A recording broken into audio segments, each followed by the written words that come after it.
Welcome to State of the State, the monthly roundup of policy and research for the state of Michigan, brought to you by the Institute for Public Policy and Social Research at Michigan State University and our friends here at WKAR Studios. I'm Arnold Weinfeld, Associate Director for the Institute. I'm joined as always by MSU economist Dr. Charley Ballard and Institute Director Dr. Matt Grossmann. Later on, we'll be joined by two guests, Dr. Keith Hampton and Dr. Johannes Bauer, both of whom are affiliated with MSU's Quello Center, which is focused on research that stimulates and informs public debate on media, communication, and information policy. We'll be discussing their latest report, which investigated the broadband gap and K-12 student performance, a subject made even more timely by the onset of the novel coronavirus pandemic and resulting closure of schools for the remainder of the school year. But before we discuss that report, I'd like to turn to Matt and Charley to discuss the continuing economic impact of COVID-19 and the stay home, stay safe order from the federal government and Governor Whitmer. And Charley, I'd like to have you chime in with some reflections on the economy. I know you've been talking to other groups. What are your thoughts right now? I look for silver linings in any cloud, but this is a very cloudy cloud. Right now, this is the sharpest, fastest economic contraction that the United States economy has ever had. Moody's Analytics says that daily output is down by 29% to give you nationally, and it's actually a little bit more than that in Michigan. Different states are slightly above or slightly below that national average of a 29% fall in economic activity. To give you some perspective, from 1929 to 1933, the Great Depression, output fell by 26%. Another perspective, that 29%, that's very similar to the percentage by which the U.S. economy has grown since it began growing in 2009 after the Great Recession. So at least for right now, we have given back all of the gains of the last 11 years. Employment, you probably saw the reports that in the last 2 weeks, just under 10 million Americans filed for unemployment compensation. It's quite likely that we'll get another really rough report when the next one comes out in a couple of days. This is an unprecedented shock to the economy. There is no question we are in a recession now. The best that we can hope for, and there are good things that we can hope for, the best would be if we can get the virus under control. The sooner that we can do that, the better it'll be for the economy, because if we can begin to move back toward more normal activity, we may be able to have a fairly rapid rebound from this extraordinarily sharp downturn. But right now, in early April, this is certainly a very, very difficult patch in terms of our health and in terms of our economy. So let me ask you something. There was a column today in the Detroit News by one of their columnists, Bankole Thompson, who interviewed an author by the name of Thomas Sugrue, who had written a book, The Origins of the Urban Crisis, Race and Inequality in Post-War Detroit. And his comment in this column is that there are two paths that can be followed after a crisis such as this. One, of course, that we've actually seen before in Detroit, with more insecurity and a painfully slow recovery. The other response is to marshal our collective resources and make sacrifices for the common good. What are your thoughts about what this recession at this point in time might mean for the city of Detroit and the state of Michigan? I mean, you've been on here before noting that Michigan's economy was already moving at a much slower pace than the rest of the country before the pandemic. Well, I think we're going to be learning a lot of lessons. One of them is the article that you mentioned contrasted every man for himself. If you're strong, good. If you're weak, tough luck. With a more inclusive approach. Certainly, I would argue that this crisis has shown us that we need to protect the most vulnerable. That in terms of broad economic policy, the thrust of economic policy in the United States in the last 40 years has been to protect the top 1% and to enhance their wealth, income, and power. I'm kind of hoping that this, if any good can come out of this pandemic, maybe it'll be that we will have had a change in heart among some people, and we may move toward greater support for those who are vulnerable. Certainly, I think we're going to have some serious discussions when we emerge from this about the way that we have organized our health insurance system, where for most people, there's a strong link between employment and health insurance.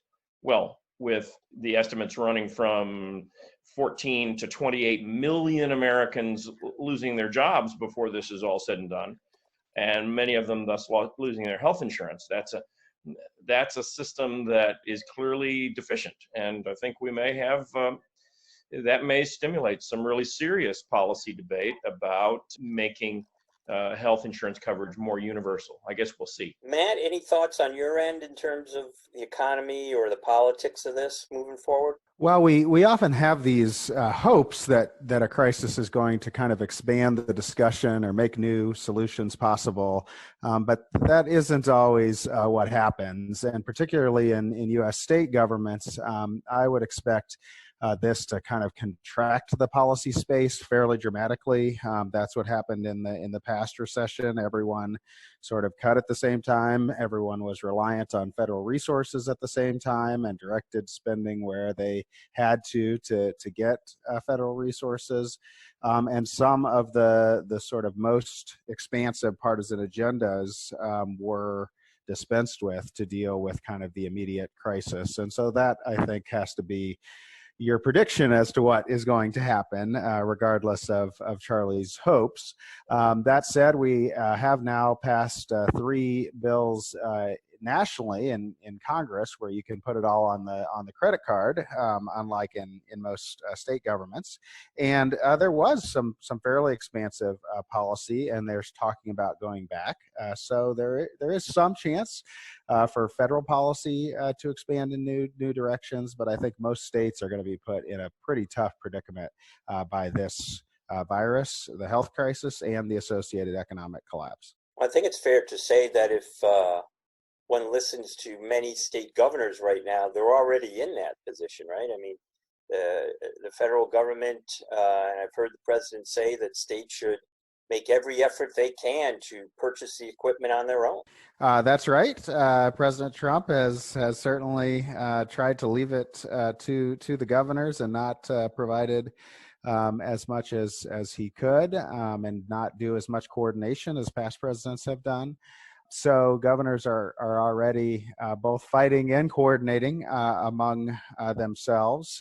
And the longer term, they're going to be very reliant on federal resources because right now they have some new expenditures and they have a dramatic drop in revenues coming. Part of the stimulus package that was passed a week or so ago was $150 billion of support for state and local governments.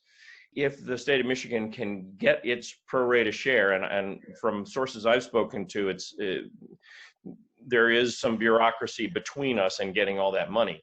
If we could get our share of that, that would greatly help us to weather this storm. But right now, it's clear that without that, revenues are going to be way down, and we would face difficult choices of either depleting the rainy day fund very rapidly, or raising taxes, never easy, or slashing further expenditures after decades of, in many cases, pretty large cuts to spending. So if we can get the federal money, that will reduce the pressure on those very difficult decisions.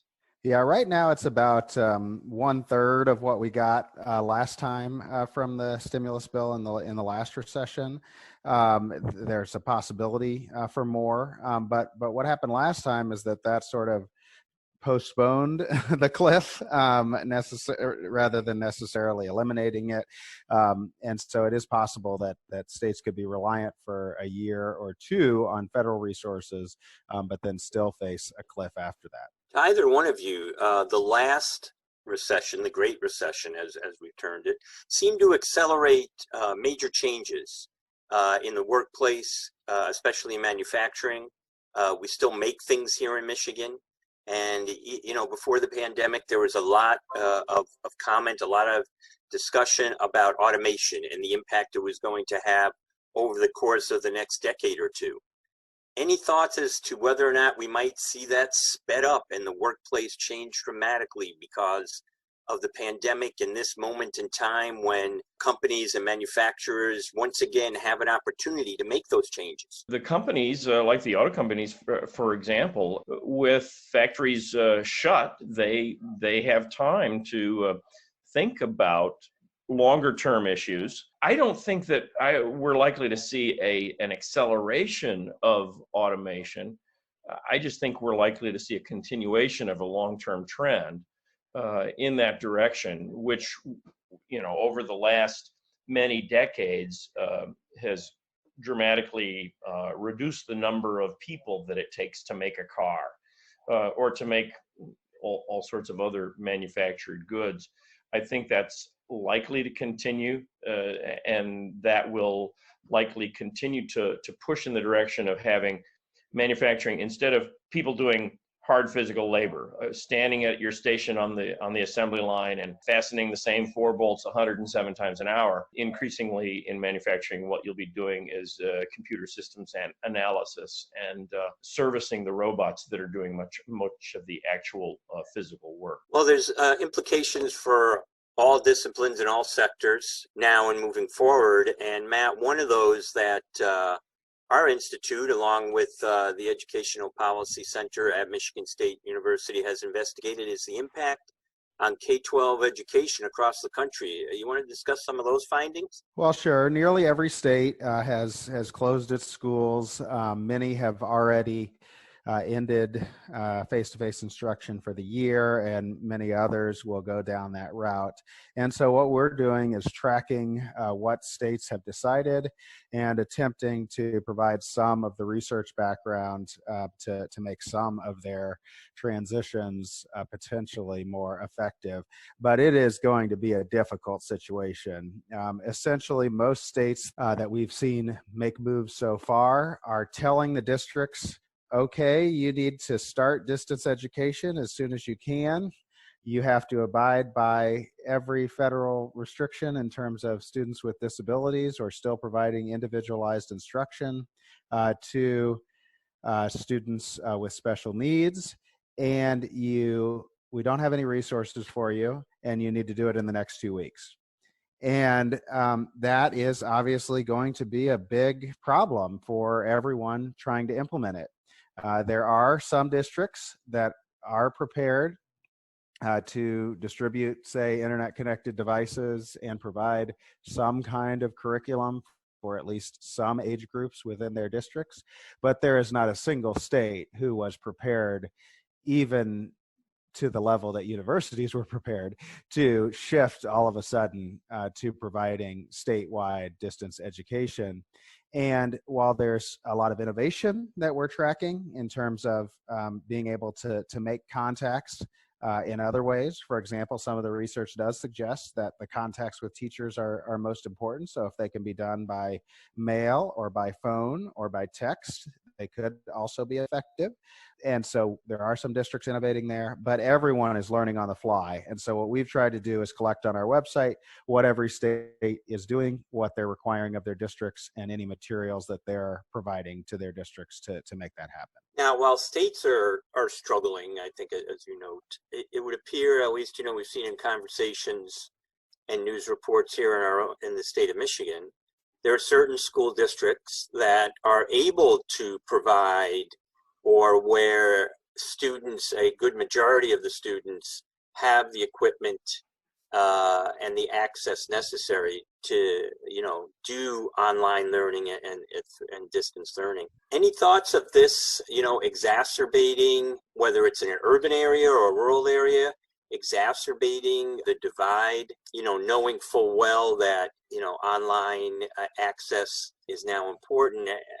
What about the divide between the the 21st century haves and have-nots, those that have access to these kinds of tools and those that don't? Well, of course, they're going to be large and ongoing, and made more important by the lack of face-to-face instruction. There's both, of course, across district inequalities that are going to be huge in preparedness and resources. There are cross-student inequalities that are going to be massive, and those two are going to interact such that the less resourced people in the less resourced districts are going to be the worst off. Now, I think in terms of state policy, we have to weigh that against the alternative, which is essentially closing up shop and going home, which also has tremendous equity implications. The research from summer learning loss and from past localized disasters that produced early school closures suggests that there is tremendous learning loss and that it is concentrated among the least well-off students in the least well-off places. So unfortunately, we're choosing between bad alternatives here, and unless districts get more resources from the federal government or the state to try to counterbalance those inequalities, they're likely to be enlarged here. Well, and that's a good segue, I think, to our two guests and their report on the broadband gap and K-12 learning experiences. And with that, I'd like to welcome Dr. Johannes Bauer, who's director of the Quello Center at Michigan State University, and Dr. Keith Hampton, who is associate director for academic research at the center. As I noted, they've issued a recent report. And again, this report is another example of how we at the Institute for Public Policy and Social Research work to support faculty work on matters of public policy through some small grant making that we do. And so with that introduction, Dr. Hampton, welcome. And why don't you start us off with a review of your work and findings? Hi, Arnold. Yes, of course. So about a year ago, much before this crisis, we set out to look at levels of digital inequality, primarily in rural Michigan. At the time, we were interested in the mismatch between federal data about levels of connectivity and school districts' perceptions of that connectivity. And so we partnered with 15 school districts and Merit networks, primarily rural school districts, to look at levels of at-home connectivity, what students were doing online, what types of devices they had, their digital skills, and then most importantly, we were interested in how variation in those different levels of inequality was affecting different types of performance related to standardized test taking, classroom grades, intent to go on to university, and even interest in STEM-related careers. So I think some of the kind of bigger highlights were, when we looked at rural students, about 47% of those who were living in rural areas had some kind of high-speed internet access at home, comparing to about 77% in those suburban students that we interviewed. Of those who don't have any kind of home connectivity, about a third of them also don't have a computer at home. There's a very big gap between what students are doing who don't have connectivity and those who do in terms of digital skills. So for example, those who are either have no connectivity at home or were dependent on, say, a cell phone as their only types of access. The comparison between those and students with broadband access, they're about 3 years behind on digital skills. They're about a half letter grade behind in almost every course. They are about 7 or 8% percentile nationally lower on standardized test scores. So some fairly big inequalities. Which is interesting in light of the stay home, stay safe order and the closing of schools. I seem to recall that the Speaker of the House, Speaker Chatfield, who's from Levering in the northern Lower Peninsula, had sent a letter to the governor outlining some recommendations and promoting online learning. And at the same time, the governor was initially dismayed by the Michigan Department of Education's ruling on online learning counting. As this debate has gone on, it seems to me to be an interesting issue that kind of enjoins urban and rural areas as well. Rural areas because of their general lack of connectivity, and maybe urban areas because of typically poor, lower income families and students from those kinds of families don't have the means by which to purchase the necessary hardware. And I'm wondering, Dr. Johannes Bauer, who works on quite a number of policy issues, what's your feeling of the policy implications of your report? If you had a chance to visit with any legislators at this time moving forward? Our report has had influence on the ground. It was received by many people who were worried and who are worried about how to navigate those difficult times. And I think Matt really hit the nail on the head by saying that this is a time when there are only least worst options going forward, where sort of the school system, but also other subsystems of society are not particularly well prepared for an event like this. Some of these inequalities are difficult to overcome in the short term. It's not that we didn't know them. They have been known for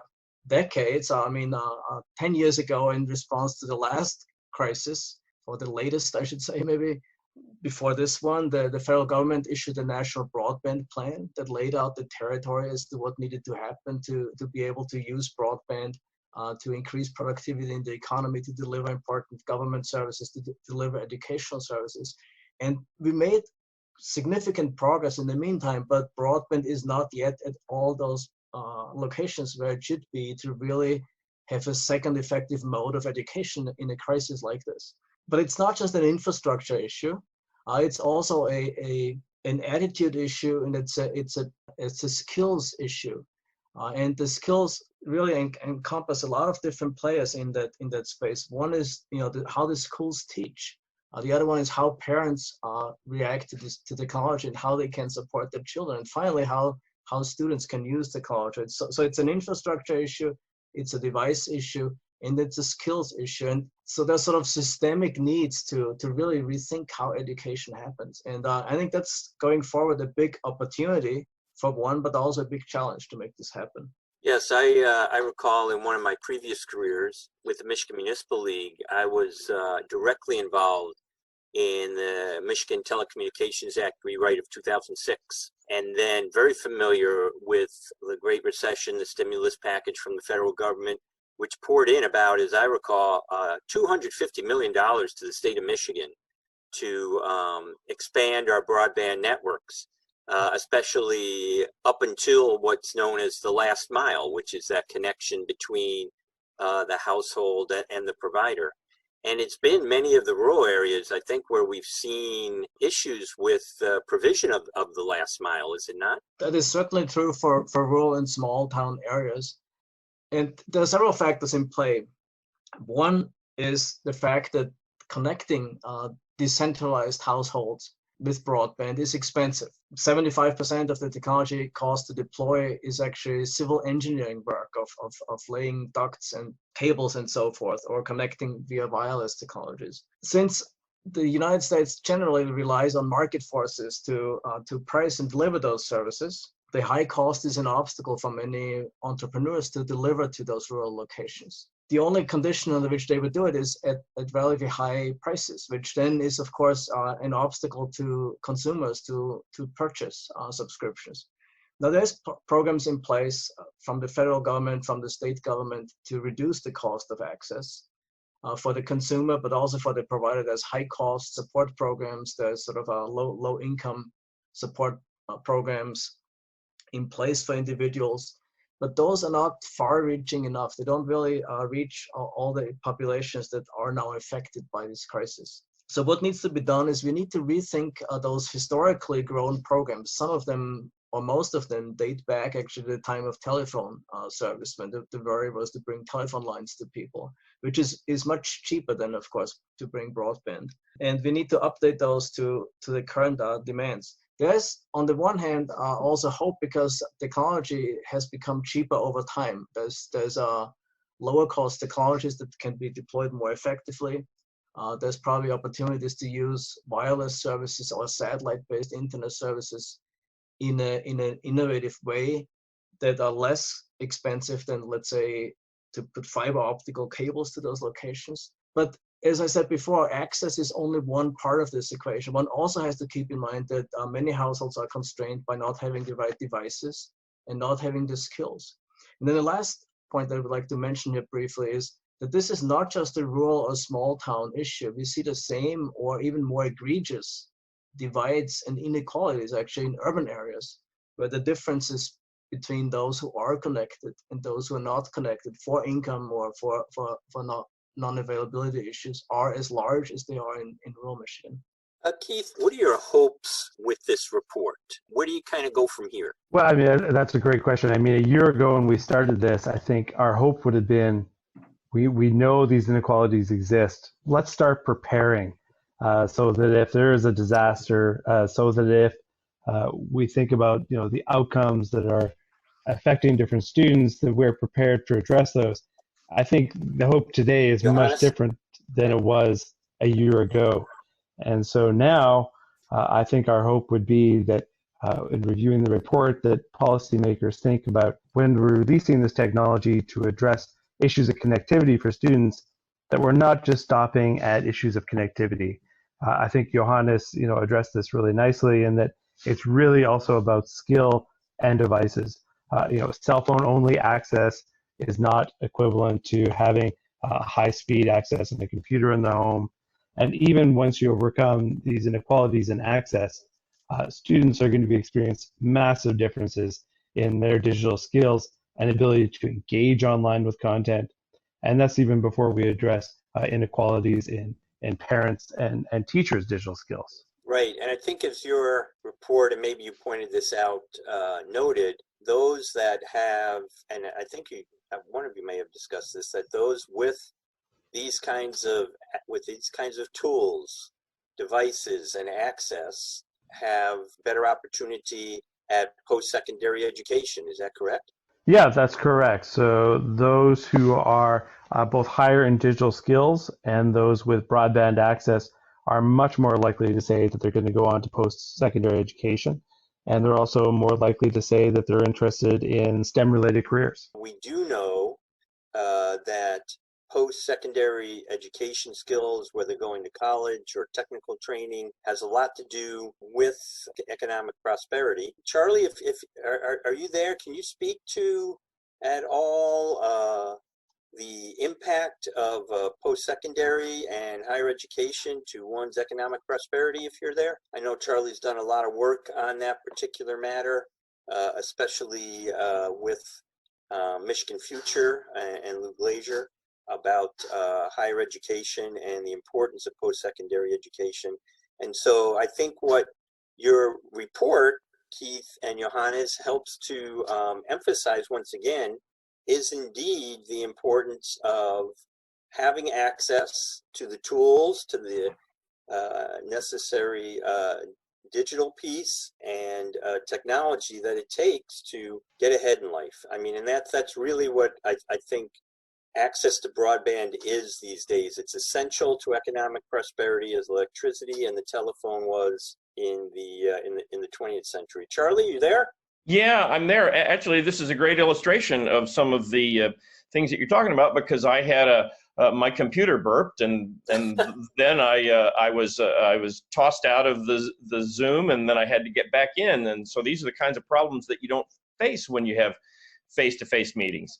But you're absolutely right. Education is the strongest indicator of future earnings. And the differences between the earnings of those with more education and those with less have widened very dramatically in the last 40 years. Actually, among men, the average real earnings for those with high school diploma or less are less now than they were in the early 1970s. For those with a bachelor's degree or more, there's been pretty good growth. So education is absolutely crucial, and increasingly, I think digital sophistication is going to make a huge difference. From the perspective of small businesses, the one thing that the state can do that would help them the most would be to ensure broadband, because if you're living in some remote parts of rural Michigan and you have a bright idea, it's very difficult to bring that to the market. Talk to folks in agriculture these days, and they need broadband just as much as anybody, using GPS for plantings and fields and the like. And I really do think that at this particular moment in time in history is a key opportunity, provides a key opportunity for the marriage of maybe disparate places such as rural and urban to come together and have policymakers and the public understand the importance of investment in an area such as broadband and making sure people have access to the tools and the devices they need to get ahead. So I want to thank both Keith and Johannes and your team and all those that were involved in the report and your work on this very important matter. Certainly, it's going to give policymakers and educators much to think about and consider as we enter this time of greater efforts on distance learning. Matt and Charlie, always a pleasure to be with you. Any last thoughts before we sign off on this round? Wash your hands. Well, I'll just chime in for a plug for thinking about the next school year. The students are going to come back behind where they otherwise would be, even if you assume the very best efforts on behalf of students, teachers, and districts to try to make these haphazard changes very quickly. So the easiest way to make up that lost learning is actually going to be more instruction. That is a longer school year or a longer school day. And there are a few states thinking about it, but it of course has to come with more resources to make happen, and those are currently in short supply. Governor Whitmer opened the door. She said that districts could advance different schedules for next year, but it's not just different schedules that are going to be necessary. It's actually more instruction. Well, thank you both, as always, for co-hosting the State of the State podcast with me. Special thanks to Dr. Bauer and Dr. Hampton for their great work. Thank you, Arnold. Yep, we'll look for more thoughts from you, and I'm sure this discussion will be ongoing. As Matt has noted, it's not just the end of this school year. There's next school year, not just in K-12, but also for our state universities as well. That's all the time we have for this edition of State of the State. My thanks again to Russ White at WKAR for their support of this program, and I'd ask that you join us again next time on State of the State.